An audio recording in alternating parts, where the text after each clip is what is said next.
ಎಲ್ಲ ನಮ್ಮ ಧನೂರ್ ಆರರಿಂದ ಆಗಮಿಸಿರುವಂತಹ ಶರಣ ಸದ್ಭಕ್ತರು ಮೊದಲಿಗೆ ಪೂಜ್ಯ ಅಪ್ಪಗಳವರಿಗೆ ಗೌರವಾರ್ಪಣೆಯನ್ನು ನೆರವೇರಿಸ್ತಾ ಆತ್ಮಾನಂದ ವಚನಾಮೃತ ಈ ಒಂದು ಪುಸ್ತಕ ಇವತ್ತು ಪೂಜ್ಯ ಅಪ್ಪಗಳವರಿಗೆ ಗೌರವಪೂರ್ವಕವಾಗಿ ಕೊಟ್ಟು ಅವರಿಗೆ ಭಕ್ತಿ ಗೌರವಾರ್ಪಣೆಯನ್ನು ನೆರವೇರಿಸ್ತಾ ಇದ್ದಾರೆ. ಒಂದ್ಸಾರಿ ಜೋರಾದ ಚಪ್ಪಾಳೆ ಮೂಲಕ ಪೂಜ್ಯರಿಗೆ ಭಕ್ತಿಯ ಶರಣಾರ್ಥಿ.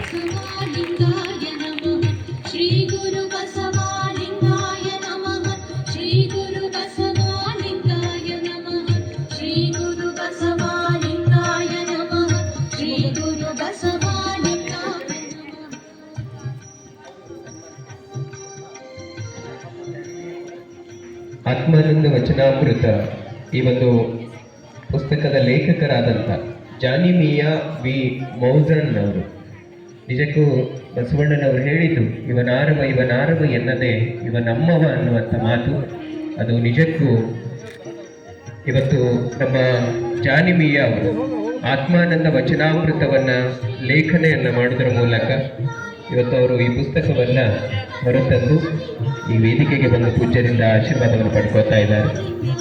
ಅಲ್ಲಿಯ ಧನೂರಿಂದ ಆಗಮಿಸಿರುವ ಎಲ್ಲ ಶರಣ ಸದ್ಭಕ್ತರು ಪೂಜ್ಯರಿಂದ ಆಶೀರ್ವಾದ ಪಡ್ಕೋತಾ ಇದ್ದಾರೆ.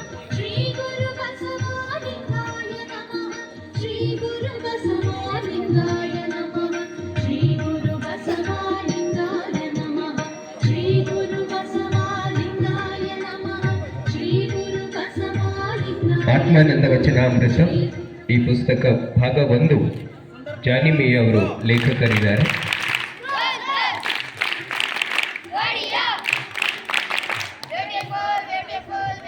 ತಮಗೆಲ್ಲರಿಗೂ ಅನಂತ ಶರಣ.